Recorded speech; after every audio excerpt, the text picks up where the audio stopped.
പക്ഷേ ഖുറൈശികളുമായി ഞാൻ സംസാരിച്ചു നോക്കുമ്പോൾ അവർക്ക് നിങ്ങളെ അത്ര വിശ്വസിക്കാൻ കഴിഞ്ഞിട്ടില്ല.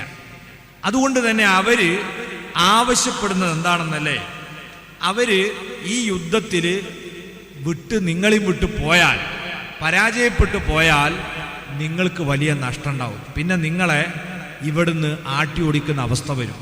അതുകൊണ്ട് യുദ്ധത്തിൽ അവർ പിടിച്ചു നിൽക്കണമെങ്കിൽ എന്തു വേണം? അവരെടുത്തുന്ന ഒരു 70 ആളുകളെ പണയം വെക്കണമെന്ന് നിങ്ങൾ പറയണം. അല്ലെങ്കിൽ ഖുറൈശികൾ എന്ത് ചെയ്യും? യുദ്ധം തോണ്ടിയിട്ടിട്ട് അവരിവിടുന്ന് പോകും. പിന്നെ നിങ്ങൾക്കായിരിക്കും അതിൻ്റെ ദുരന്തം വരിക. അത് വരാതിരിക്കണമെങ്കിൽ ഖുറൈശികളുടെ കൂട്ടത്തിൽ നിന്ന് 70 പേരെ പണയമായി ഞങ്ങളെടുത്ത് ഏൽപ്പിച്ചാലേ ഞങ്ങൾ നിങ്ങൾക്കെതിരോടൊപ്പം ചേരുകയുള്ളൂ എന്ന് നിങ്ങൾ പറഞ്ഞാൽ അത് നിങ്ങൾക്ക് നല്ലതായിരിക്കും. ഞാനും നിങ്ങൾ തമ്മിലുള്ള ബന്ധം കൊണ്ട് പറയാണ്, വേറെ ആരും അറിയണ്ട. അപ്പം ഇവർക്ക് തോന്നി, ആയിക്കോട്ടെ അങ്ങനെ ആക്കാം. എന്നിട്ട് ഇയാൾ എന്ത് ചെയ്തു? നേരെ അവിടുന്ന് ഇറങ്ങിയിട്ട് ഖുറൈശികളെ എത്തിയെന്ന് അബൂ സുഫിയാൻ്റെ അടുത്തുണ്ട് പറഞ്ഞു, ഞാനും നിങ്ങളായിട്ടുള്ള ബന്ധം നമ്മൾ പറയേണ്ടതില്ലല്ലോ. പിന്നെ ബനൂ ഖുറൈളനെ നമുക്ക് അത്ര വിശ്വസിക്കാൻ പറ്റുമെന്ന് തോന്നുന്നില്ല. ഒരു ഈ സമയമൊന്നുമായിട്ടും യുദ്ധത്തിന് ഇറങ്ങിയിട്ടില്ലല്ലോ. അവരെ തന്ത്രം എനിക്ക് മനസ്സിലായത്, നിങ്ങളെ കൂട്ടത്തുനിന്ന് ഒരു 70 ആളുകളെ പിടിച്ച് മുഹമ്മദിന് കൊടുക്കാനുള്ള പരിപാടിയിലാണ് ഓല്. അതുകൊണ്ട് സൂക്ഷിക്കുന്നത് നല്ലതാന്ന് പറഞ്ഞു. അത് നമ്മൾ ശ്രദ്ധിച്ചോളാം. അങ്ങനെ പെട്ടെന്ന് ആര് വിടുകയാണ്? ബനൂ ഖുറൈള ദൂതനെ വിടുകയാണ് അബൂ സുഫിയാൻ്റെ അടുത്ത്. ഞങ്ങൾ നിങ്ങളോടൊപ്പം സഹകരിക്കണമെങ്കിൽ എന്ത് വേണം? നിങ്ങളൊരു 70 ആളെ പണയം തരണം. അപ്പം മൂപ്പർക്ക് ഇതന്നെ നമ്മളെ ഒത്തഫാനിലെ നുഐം ബിൻ മസൂദ് പറഞ്ഞത്, ഈ ചതിക്ക് നമ്മൾ നിന്നു കൊടുക്കണ്ട. അതോടെ ശത്രുപക്ഷത്ത് പേടിയായി, അവർക്കിടയിൽ ഭിന്നത ഉണ്ടായി. റസൂല പറഞ്ഞിട്ടുണ്ട്, യുദ്ധം എന്നതൊരു തന്ത്രമാണ്. ആ തന്ത്രം ഇദ്ദേഹം പയറ്റിയപ്പം അവർക്കിടയിൽ ഭീതിയായി. അതോടൊപ്പം തന്നെ അല്ലാഹു സുബ്ഹാനഹു വ തആല ശക്തമായ ഒരു കാറ്റടിച്ചു, മഴ പെയ്യിപ്പിച്ചു. ഇതോടെ ശത്രുപാളയത്തിൽ അവരെ ടെന്റുകളൊക്കെ പറന്നുപോയി, ഭക്ഷ്യവസ്തുക്കളൊക്കെ മണ്ണിലും ചെളിയിലും കുതിർന്നു. അവരെ ഒട്ടകങ്ങൾ പോലും കയറ് പൊട്ടിച്ച് ഓടാൻ തുടങ്ങി. ആ സമയത്ത് അള്ളാഹിന്റെ റസൂല് പ്രഭാതത്തിൽ ചില സ്വഹാബികളെ വിളിച്ചു പറഞ്ഞു, 15 ദിവസമായി ഇവരിങ്ങനെ തമ്പടിച്ചു കൂടിയിട്ട് 15ാമത്തെ ദിവസം ഈ കാറ്റും കോളും വന്നപ്പോ രാവിലെ സുബഹിക്ക് നേരം പുലരുന്നതിന് മുമ്പ് അവരിടയിലേക്ക് കടന്ന് എന്താണ് അവരെ നീക്കുപോക്ക് എന്നറിയാൻ ചില സ്വഹാബിമാരെ പറഞ്ഞയച്ചു. അവര് ചെന്ന് നോക്കുമ്പം അബൂ സുഫിയാൻ പറയാണ്, നിങ്ങളൊക്കെ എല്ലാവരും അവരടുത്തുള്ള ആളുകൾ, നിങ്ങൾ അറിയുന്ന ആളുകളല്ലേ എന്ന് നോക്കിക്കളാന്ന് പറഞ്ഞു. അപ്പൊ റസൂല വിട്ട ആളുകളുണ്ടല്ലോ അവിടെ. അപ്പൊ അവരും നിങ്ങൾ തന്നെയല്ലേ എന്ന് പറഞ്ഞ് ഓലും സഹകരിച്ചു കൊടുത്തു. നമ്മൾ തന്നെയാണ്, നിങ്ങൾ ഒത്തുഫാനല്ലേ, നിങ്ങൾ ഖുറൈശിയല്ലേ. കാരണം പരസ്പരം അറിയാത്ത ആളുകളാണ്. പിന്നെ അബൂ സുഫിയാൻ പ്രസംഗിക്കാൻ നിന്ന് പറഞ്ഞു, ഇതാ അപകടത്തിലാണുള്ളത്, കാലാവസ്ഥ പ്രതികൂലമാണ്, നമുക്കൊരിക്കലും നമ്മൾ വിചാരിച്ചതുപോലെ ഒരു ആക്രമണത്തിന് കഴിയൂല. അതുകൊണ്ട് ഞാൻ പോകുകയാണ്, പോരുന്നവരൊക്കെ എൻ്റെ കൂടെ പോരുക. ഇത് പറഞ്ഞതോടെ ഖുറൈശികളൊക്കെ പിന്മാറി, ഒത്തുഫാൻകാരും പിന്മാറി. അല്ലാഹുവിന്റെ ഹബീബ് അൽഹംദുലില്ലാഹ് രക്ഷപ്പെട്ടു. ഹുനാലിക ബുതുലിയൽ മുഅ്മിനൂന വസുൽസിലൂ സിൽസാലൻ ശദീദാ. ആ യുദ്ധരംഗത്തെ സംബന്ധിച്ച് അല്ലാഹു സൂറ അഹ്സാബിൽ പറഞ്ഞിട്ടുണ്ട്. ആ സമയത്ത് മുഅ്മിനീങ്ങൾ വല്ലാതെ പരിഭ്രമിക്കുകയും പ്രകമ്പനം കൊള്ളുകയും ചെയ്തിട്ടുണ്ട്. വഇദ് യഖൂലുൽ മുനാഫിഖൂന വല്ലദീന ഫീ ഖുലൂബിഹിം മറദ് മാ വഅദനല്ലാഹു വറസൂലുഹു ഇല്ലാ ഗുറൂറാ. കപടന്മാരും ഈമാനില്ലാത്തവരും അവിടെ വെച്ച് പറഞ്ഞു, അല്ലാഹു റസൂലും ചെയ്ത വാഗ്ദാനം അത് ചതിയാണ്, നമ്മൾ മരണത്തിന്റെ വായിലേക്ക് പോകുകയാണ് എന്നൊക്കെ അവർ പറഞ്ഞ സന്ദർഭത്തിൽ അവസാനം അള്ളാഹിന്റെ സഹായം വന്നു, മുഅ്മിനീങ്ങൾ രക്ഷപ്പെട്ടു. മുത്തുനബി സുജൂദിൽ കടന്ന് കലങ്ങിയ കണ്ണുകളോടെ പ്രാർത്ഥിച്ചു. ആ പ്രാർത്ഥന തന്നെയായിരുന്നു അവിടെയും വലിയ ആയുധമായി മാറിയത്. അതാണ് ഇന്ന് ഖന്തക്കിൽ നമ്മൾ ചെന്നാൽ സബൂ മസാജിദ് എന്നൊരു സ്ഥലമുണ്ട്. 7 പള്ളികൾ അവിടെ ഉണ്ടായിരുന്നു. ഇപ്പം അതൊക്കെ പാടെ പൊളിച്ചിട്ട് 2ഓ 3ഓ പള്ളിയായി ചുരുങ്ങിയിട്ടുണ്ട്. അത് റസൂലുള്ളാഹിക്ക് ഇജാബത്ത് കിട്ടിയ മസ്ജിദുൽ ഫത്ഹ് എന്ന പേരിൽ അറിയപ്പെടുന്ന പള്ളി ഉൾപ്പെടെയുള്ള പള്ളികൾ അവിടെ കാണാം. അങ്ങനെ ആ യുദ്ധത്തിലും മുസ്ലിമീങ്ങൾക്ക് അല്ലാഹുവിന്റെ സഹായം കിട്ടി. ശത്രുക്കൾ പരാജയപ്പെട്ട് പിന്നോട്ട് പോയി. ഇതിനു ശേഷം മുസ്ലിം രാഷ്ട്രത്തിന്റെ ഉള്ളിൽ നിന്ന് രാജ്യ താല്പര്യത്തിന് എതിരെ പ്രവർത്തിച്ച ബനൂ ഖുറൈളയെ അള്ളാഹുവിന്റെ ഹബീബ് പാഠം പഠിപ്പിക്കുകയും അങ്ങനെ അവരുമായി നേരത്തെ സഖ്യത്തിലുണ്ടായിരുന്ന സഅദ് ബിൻ മുആദ് റളിയല്ലാഹു അൻഹുവിന്റെ തീരുമാനമനുസരിച്ച് അവരെ കൂട്ടത്തിലെ പട്ടാളക്കാരെ കൊന്നുകളയാൻ തീരുമാനമെടുക്കുകയും ചെയ്തു. അങ്ങനെ മദീനയെ ശാന്തതയുള്ള, സമാധാനമുള്ള, എല്ലാ അർത്ഥത്തിലും സുരക്ഷിതമായ ഒരു രാജ്യമായി പ്രഖ്യാപിച്ച് മുത്തുനബി സ്വല്ലല്ലാഹു അലൈഹി വസല്ലം നയിച്ചുകൊണ്ടിരിക്കുകയാണ്. അങ്ങനെ ഇരിക്കുമ്പോഴാണ് അള്ളാഹിന്റെ ഹബീബിന് അള്ളാഹു ഒരു സ്വപ്ന ദർശനം നൽകുന്നു. അവിടുന്ന് പരിശുദ്ധ മക്കയിൽ വന്ന് കഅബം തവാഫ് ചെയ്യുന്നതും ഉംറ ചെയ്യുന്നതുമാണ് അവിടത്തേക്കുള്ള സ്വപ്നം. റസൂലുള്ളാഹിന്റെ സ്വപ്നം വഹിയാണല്ലോ. പക്ഷേ അത് എപ്പോഴാണ് നടക്കുക എന്ന ആ സ്വപ്നത്തിൽ ഉണ്ടായിട്ടില്ല. അതുകൊണ്ട് തന്നെ നബി തങ്ങൾ പറഞ്ഞു, ഏതായാലും നമുക്ക് പോയി നോക്കാം, ഉംറ ചെയ്യാനുള്ള സ്വപ്നമുണ്ട്. അങ്ങനെ മുത്തുനബി തങ്ങളുടെ ക്ഷണം സ്വീകരിച്ച് 1500 സ്വഹാബികൾ നുബുവത്ത് ഹിജ്റയുടെ 6ാമത്തെ വർഷം ഇതുവരെ നമ്മളെ ശല്യം ചെയ്ത, നിരന്തരം ആക്രമണം നടത്തിയ ഖുറൈശികൾ ഭരിക്കുന്ന നാട്ടിലേക്ക് ഉംറക്ക് നിയ്യത്ത് ചെയ്ത് പുറപ്പെടുകയാണ്. അങ്ങനെ സുദീർഘമായ യാത്ര ചെയ്ത് ഇന്ന് നമ്മൾ ജിദ്ദയിൽ നിന്ന് മക്കയിലേക്ക് പോകുന്ന വഴിക്ക് ഹറമിന്റെ അതിർത്തി കാണാൻ വലിയ മുസഹഫ് വെക്കുന്ന സാധനത്തിന്റെ രീതിയിൽ വലിയൊരു ഗേറ്റ് ഉണ്ടാക്കിയ സ്ഥലം ശുമൈസ എന്നാണ് ആ സ്ഥലത്തിന് ഇന്ന് പേര്. ഹുദൈബിയ എന്നാണ് അന്ന് ആ സ്ഥലത്തിന്റെ പേര്. അത് ഹറമിലേക്കുള്ള പ്രവേശന സ്ഥലമാണ്, കവാടമാണ്. ആ ഹുദൈബിയയിലെത്തിയപ്പോൾ ശത്രുക്കൾ ഇവരെ തടഞ്ഞു. അവര് ഉംറ ചെയ്യാൻ വന്ന മുത്തുനബിയെയും സ്വഹാബത്തിനെയും ഹറമിലേക്ക് പ്രവേശിപ്പിക്കാൻ സമ്മതിച്ചില്ല. അങ്ങനെ ഏതാനും ദിവസങ്ങൾ അവിടെ നിന്ന് തങ്ങി. ഖുറൈശികൾക്കിടയിലും മുസ്ലിങ്ങൾക്കിടയിലും ഒരുപാട് സന്ധി സംഭാഷണങ്ങൾക്ക് വേണ്ടി ദൂതന്മാര് വന്നും പോയും കൊണ്ടിരുന്നു. ആര് സംസാരിച്ചിട്ടും ഒരു തീരുമാനം വരുന്നില്ല. അവസാനം ഉർവത്ത് ബിൻ മസ്ഊദ് എന്ന ഖുറൈശി പ്രമുഖൻ പല രാഷ്ട്രങ്ങളിലേക്കും പ്രതിനിധിയായി സന്ധി സംഭാഷണങ്ങൾക്ക് പോയി പരിചയമുള്ള ആളാണ്. അദ്ദേഹം തിരുനബി തങ്ങളുടെ ചാരത്ത് വന്ന് ചർച്ചയ്ക്ക് വേണ്ടി പലതും അവതരിപ്പിച്ചു. തിരുനബി തങ്ങളെയും സ്വഹാബത്തിനെയും നന്നായി നിരീക്ഷിച്ചു, പരമാവധി പ്രകോപിപ്പിക്കാനും നോക്കി. അങ്ങനെ അതാ അദ്ദേഹം ഒരു പഠനത്തിന് വന്നതാണ്. ആ പഠനം കഴിഞ്ഞ് തിരിച്ചു ചെന്നുകൊണ്ട് ഖുറൈശി പ്രമുഖരോട് ഉർവത്ത് ബിൻ മസ്ഊദ് പറഞ്ഞ വാർത്ത പിന്നീട് അദ്ദേഹം ഉദ്ധരിച്ചത് സ്വഹീഹുൽ ബുഖാരിയിൽ കാണാം. അദ്ദേഹം പിൽക്കാലത്ത് മുസ്ലിമായിട്ടുണ്ട്. അദ്ദേഹം എന്താ എന്ന് പറഞ്ഞത്? വല്ലാഹി ലഖദ് വഫത്തു അലൽ മുലൂകി വവഫത്തു അലാ കൈസറ വകിസ്റാ. ദൈവമാണേ, ഖുറൈശികളോട് പറയാ, ഞാൻ ഒരുപാട് രാജാക്കന്മാരെടുത്ത് നിങ്ങളെ പ്രതിനിധിയായി പോയിട്ടുണ്ട്. ഏറ്റവും വലിയ രാജാക്കന്മാരായ കിസ്റ രാജാവ്, റോമിലെ കൈസർ രാജാവ്, ഇവരൊക്കെ അടുത്തേക്ക് ഞാൻ പോയിട്ടുണ്ട്. എന്നാൽ വല്ലാഹി ഇൻ റഅയ്തു മലികൻ ഖത്തു യുഅല്ലിമുഹു അസ്ഹാബുഹു മാ യുഅല്ലിമു അസ്ഹാബു മുഹമ്മദിൻ മുഹമ്മദാ സ്വല്ലല്ലാഹു അലൈഹി വസല്ലം. ഒരു രാജാവിനെയും അവരെ ജനത മുഹമ്മദ് നബിയെ അദ്ദേഹത്തിന്റെ ജനത ബഹുമാനിക്കുന്നത് പോലെ ബഹുമാനിക്കുന്നത് ഞാൻ കണ്ടിട്ടില്ല.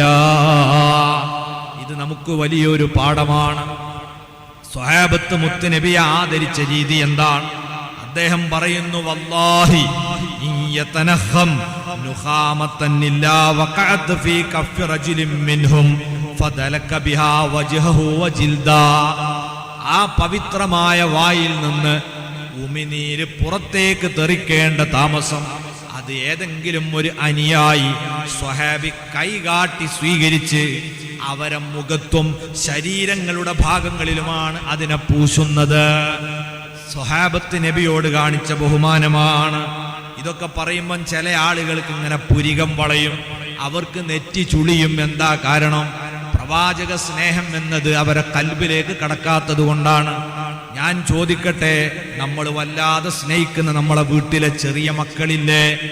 ആ ചെറിയ നമ്മൾ സ്നേഹിക്കുന്ന കുട്ടികളെ വായിലുള്ള ഉമിനീര് അത് നമ്മളെ മുഖത്തോ ശരീരത്തിലോ ആയാൽ നമുക്കാർക്കെങ്കിലും വിഷമം തോന്നാറുണ്ടോ? ഇല്ലെങ്കിൽ എന്തുകൊണ്ടാണ്? ആ മക്കളോടുള്ള നമ്മളെ ഉത്കടമായ സ്നേഹമാണ്. ആർക്കും തൻ്റെ ഇണയുടെ ഉമിനീര് ശരീരത്തിലോ വായിലോ ആകുന്നത് വെറുപ്പ് തോന്നാറില്ലെങ്കിൽ എന്തുകൊണ്ടാണ്? അത് പരസ്പര സ്നേഹം കൊണ്ടാണ്. എന്നാൽ റഹ്മത്തുല്ലിൽ ആലമീനായ മുത്തുനബിയുടെ ഉമിനീരിനെ പറ്റി ഇങ്ങനെ പറയുമ്പോ നെറ്റി ചുളിഞ്ഞു പോകുന്നവരുണ്ടോ? വിഷമം തോന്നുന്നവരുണ്ടോ?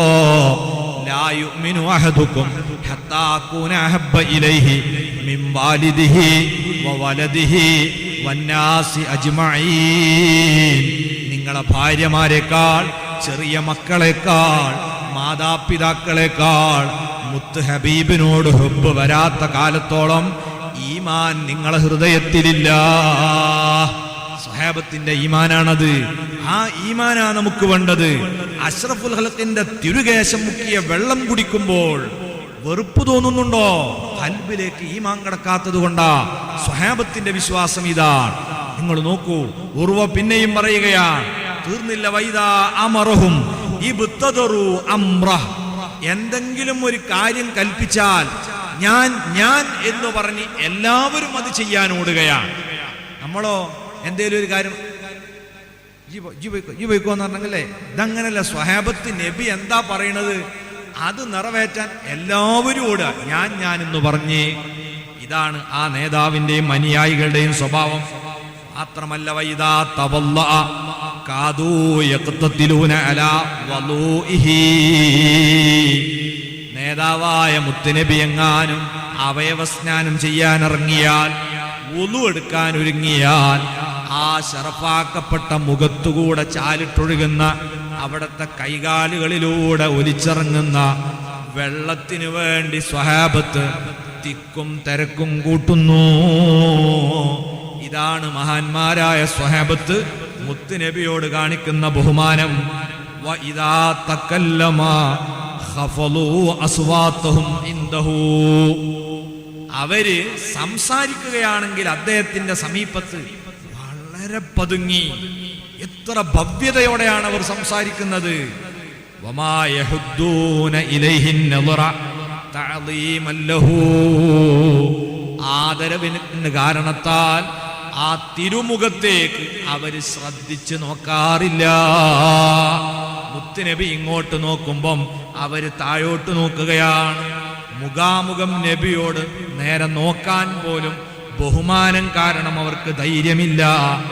ഇങ്ങനെ ആദരിക്കപ്പെടുന്ന ഒരു നേതാവും അനുയായികളുമാണ് വന്നത്. ആ നേതാവ് എന്ത് നിർദ്ദേശം കൊടുത്താലും അവസാന ശ്വാസം വരെ നിന്ന് അത് നിറവേറ്റാൻ സന്നദ്ധരായ ഭടന്മാരാണ് നമ്മളെ രാജ്യത്തിന്റെ പരിസരത്ത് എത്തിയിട്ടുള്ളത്. അതുകൊണ്ട് വഇന്നഹു ഖദ് അറള അലൈക്കും ഹിത്തത റുശ്ദിൻ ഫഖ്ബിലുഹാ. വളരെ മാതൃകാപരമായ തൻ്റെ ഇടത്തോടുകൂടെയുള്ള ഒരു നിർദ്ദേശമാണ് അദ്ദേഹം മുന്നോട്ട് വെച്ചത്.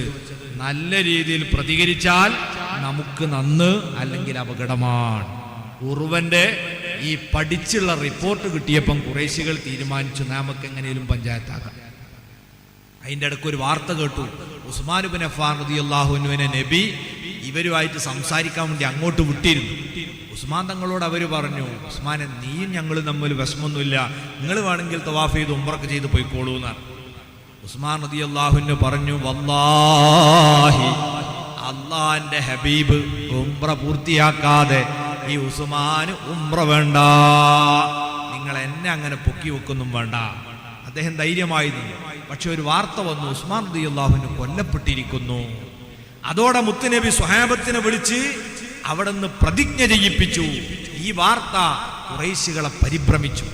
മരണം വരെ ഉസ്മാൻ റളിയല്ലാഹു അൻഹുവിന് വേണ്ടി പകരം ചോദിക്കുമെന്ന പ്രതിജ്ഞ, അത് കാരണം അവരാകെ പേടിച്ചു.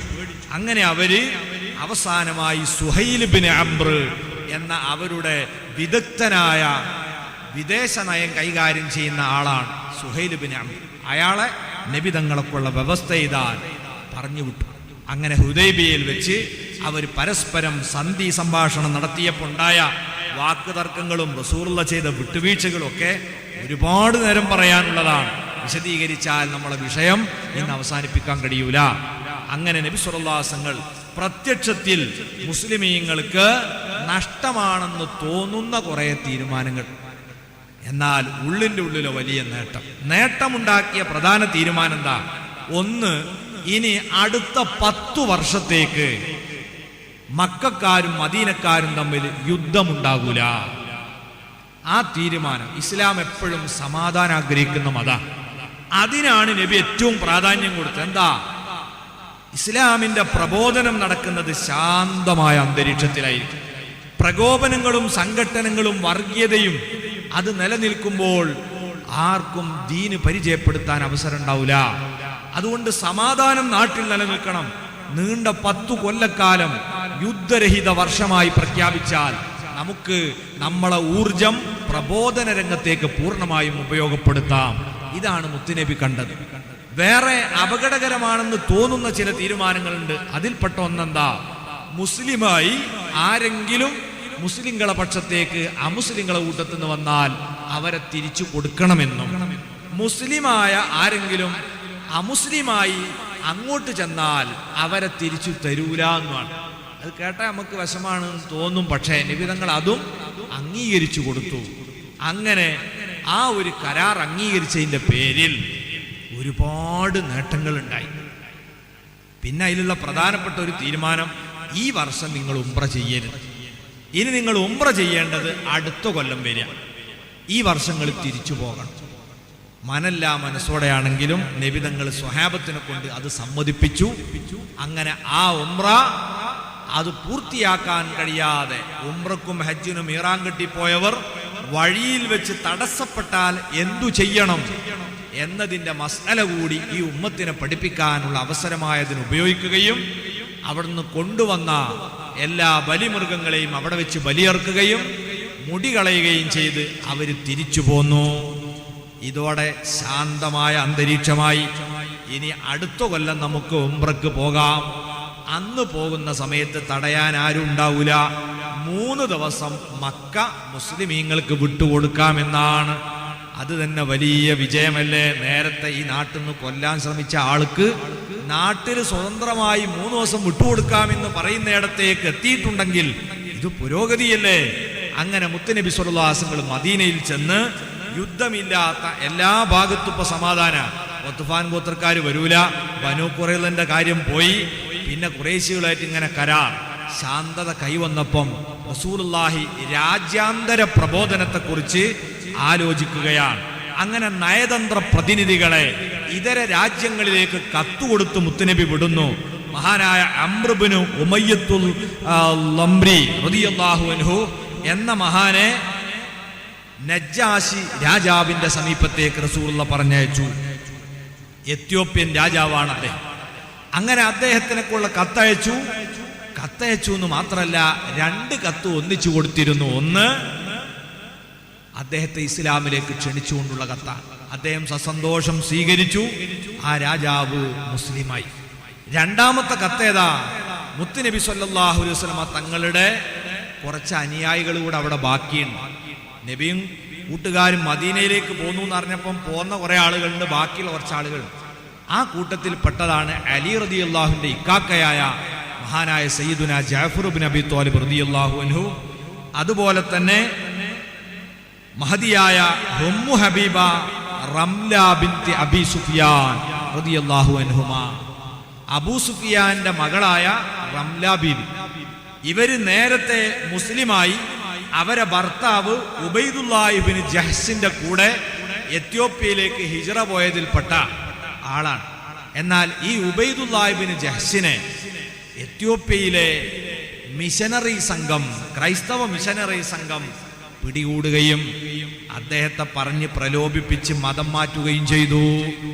സ്വഹാബി വനിതയായ റംല ബീവിയുടെ ഭർത്താവ് അവിടെ വെച്ച് മതം മാറി.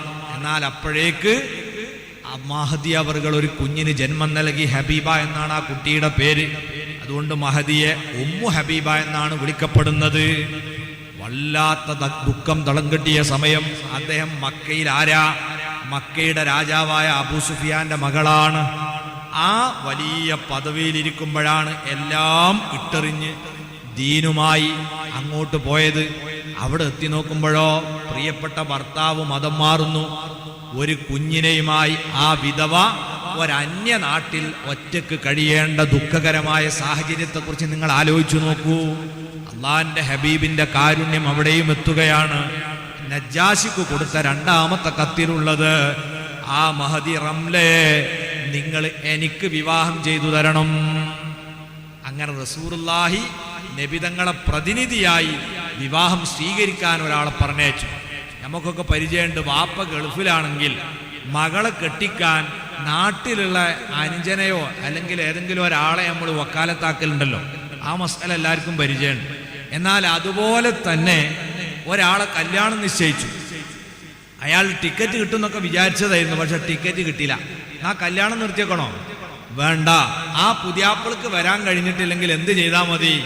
സുലൈമാനെ വിളിച്ചിട്ട് പറയും, സുലൈമാനെ ഇജ്ജ് തൽക്കാലേ എനിക്ക് വേണ്ടിയിട്ട് ആ കുട്ടീനൊന്ന് സ്വീകരിക്കണം എന്ന് പറഞ്ഞാൽ സുലൈമാന് സ്വീകരിക്കാവുന്നതാണ്.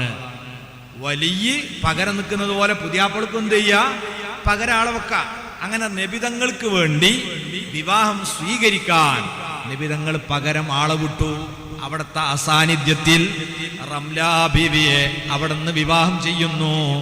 അവർക്ക് വല്ലാത്ത സന്തോഷമായി. ഇത്രയും കാലം വേദനയുടെ കയ്പുനീര് കുടിച്ചതിന് റഹ്മത്തുല്ലിൽ ആലമീന്റെ സാന്ത്വനമാണ്. അങ്ങനെ നജ്ജാശി രാജാവ് ഒരു കപ്പലിൽ ഇവരെ യാത്രയാക്കി മദീനയിലേക്ക് പറഞ്ഞയച്ചു. അങ്ങനെ നബി സല്ലല്ലാഹു അലൈഹി വസല്ലം തങ്ങൾ വളരെയേറെ അവരുടെ വരവ് കണ്ട് സന്തോഷിക്കുകയാണ്.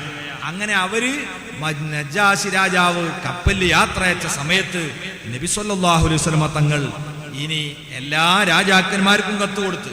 അതിൽപ്പെട്ടതാണ് റോമിലെ രാജാവായ കൈസറിലെ ദിഹ്യത്ത് ബിൻ ഖലീഫ റളിയല്ലാഹു അൻഹുവിന്റെ നേതൃത്വത്തിൽ കത്തുവിട്ടു.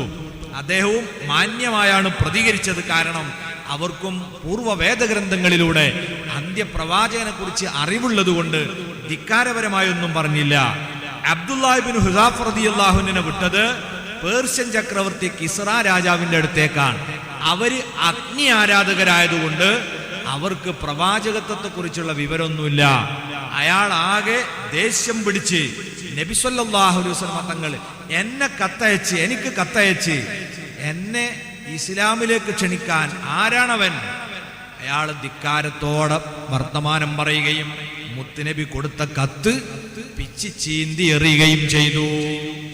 മഹാനായ അബ്ദുല്ലാഹി ബിൻ ഹുദാഫ റളിയല്ലാഹു അൻഹു തന്ത്രപൂർവം അവിടുന്ന് ഇറങ്ങി ഓടി രക്ഷപ്പെട്ടു. ഈ വിവരം മദീനയിൽ വന്ന് പറഞ്ഞു. അള്ളാന്റെ ഹബീബ് ഉടനെ തന്നെ പ്രതികരിച്ചു, അള്ളാഹു അദ്ദേഹത്തെയും അദ്ദേഹത്തിന്റെ ഭരണത്തെയും ഈ കത്ത് പിച്ചി ചീന്തിയതുപോലെ പിച്ചി ചീന്തുമാറാകട്ടെ. പക്ഷേ ഇയാളെ ദേഷ്യം അടങ്ങിയോ? കിസ്റ രാജാവ് എന്ത് ചെയ്തു? അയാള് 2 ഭടന്മാരെ, അന്ന് അയാളെ കീഴിലാണ് യമൻ, യമനിലെ ഗവർണറെ വിളിച്ചിട്ട് പറഞ്ഞു, മദീനയിൽ മുഹമ്മദ് എന്ന് പറഞ്ഞ ഒരാള് എന്നെ മതത്തിലേക്ക് ക്ഷണിച്ച് കത്തെഴുതിയിട്ടുണ്ട്. നീ 2 ശക്തരായ യോദ്ധാക്കളെ പറഞ്ഞയച്ച് അവന്റെ തലയെടുത്തിട്ട് എൻ്റെ അടുത്തേക്ക് കൊടുത്തയക്കണം. അങ്ങനെ യമനിലെ ഗവർണർ നല്ല കരുത്തുള്ള 2 ആളുകളെ മദീനയിലേക്ക് വിട്ടു. അവരിങ്ങനെ ഒക്കെ വീർപ്പിച്ച് ഇങ്ങനെ മദീനയിലേക്ക് അടിച്ചെന്നു. നബിസുല്ലാസങ്ങൾ അടിച്ചപ്പോൾ നബിതങ്ങൾ പറഞ്ഞു, നിങ്ങൾ എന്തേ പോകുന്നു? നിങ്ങളെ തലയെടുത്ത് ചെല്ലാൻ ഓർഡർ ഉണ്ട്, അതിന് വന്നതാണ്, അല്ലെങ്കിൽ ഞങ്ങളെ കൂടെ പോരാ, എന്താ ചെയ്യണമെന്ന് വെച്ചു. നബിസുല്ലാസങ്ങൾ പറഞ്ഞു, ഈ ദൂതന്മാരെ കൊല്ലാൻ പാടില്ല എന്ന നിയമമുള്ളത് കൊണ്ട് ഞാൻ നിങ്ങളൊന്നും ചെയ്യുന്നില്ല. നിങ്ങൾ കേട്ടോളൂ, നിങ്ങളെ രാജാവ് കൊല്ലപ്പെട്ടിട്ടുണ്ട്, നിങ്ങളെ രാജാവ് കൊല്ലപ്പെട്ടിട്ടുണ്ട്. നിങ്ങളങ്ങോട്ട് പറഞ്ഞേച്ച രാജാവില്ലേ, അദ്ദേഹത്തിന്റെ മകൻ കൊന്നിട്ടുണ്ട്. ഇപ്പം അദ്ദേഹത്തിന്റെ മകനാണ് അവിടുത്തെ രാജാവ്. ഇത് കേട്ടതോടെ ഇവരെ എല്ലാ വീര്യവും ചോർന്നു. അവരതാ ഉടനെ യമനിലേക്ക് തിരിച്ചു തന്ന് യമനിലെ ഗവർണറോട് പറഞ്ഞു, മുഹമ്മദ് എന്ന പ്രവാചകൻ അദ്ദേഹം പറയുന്നത് നമ്മളെ കിസ്റ രാജാവ് കൊല്ലപ്പെട്ടിട്ടുണ്ട് എന്നാണ്. അങ്ങനെ പറഞ്ഞോ? ഒരു വിവരം നമുക്ക് കിട്ടിയിട്ടില്ലല്ലോ എന്ന് സംസാരിച്ചുകൊണ്ടിരിക്കുമ്പോഴാണ് കിസ്റ രാജാവിന്റെ മകൻ അധികാരം ഏറ്റെടുത്ത് യമനിലെ ഗവർണർക്ക് കത്തയച്ച് ആ ദൂതൻ കത്തുമായിട്ട് വരുന്നത്. കത്ത് വാങ്ങി വായിച്ചു നോക്കുമ്പം ഇയാൾ പറഞ്ഞു, ഞാൻ വാപ്പനെ കൊന്ന് ഇപ്പൊ ഞാനാണ് രാജാവ്, അതുകൊണ്ട് എന്നെ അംഗീകരിച്ച് നിങ്ങളെ ഞാൻ അവിടെ നിലനിർത്തിയിരിക്കുന്നു. യമനിലെ രാജാവിന് ബോധ്യപ്പെട്ടു ഇത് പ്രവാചകൻ തന്നെ. അദ്ദേഹം ഉടനെ തന്നെ ഇസ്ലാം മതം വിശ്വസിക്കുന്നു. യമനികൾ ഒന്നിച്ച് ഇസ്ലാമിലേക്ക് വരുന്നു.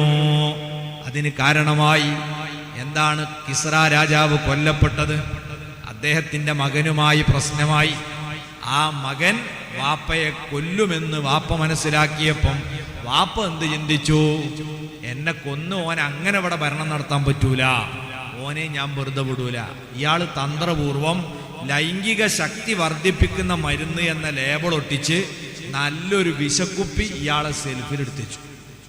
കരുതിയതുപോലെ മകൻ ഇയാളെ കൊന്നു, ഓൻ അധികാരം ഏറ്റെടുത്ത് വാപ്പന്റെ അളമുറക്ക് ഇങ്ങനെ തപ്പുമ്പോൾ നല്ലൊരു മരുന്നുണ്ട്, അവൻ ആഘോഷിച്ചളയാന്ന് ഞാൻ ചിബന്താട് കുടിച്ചു.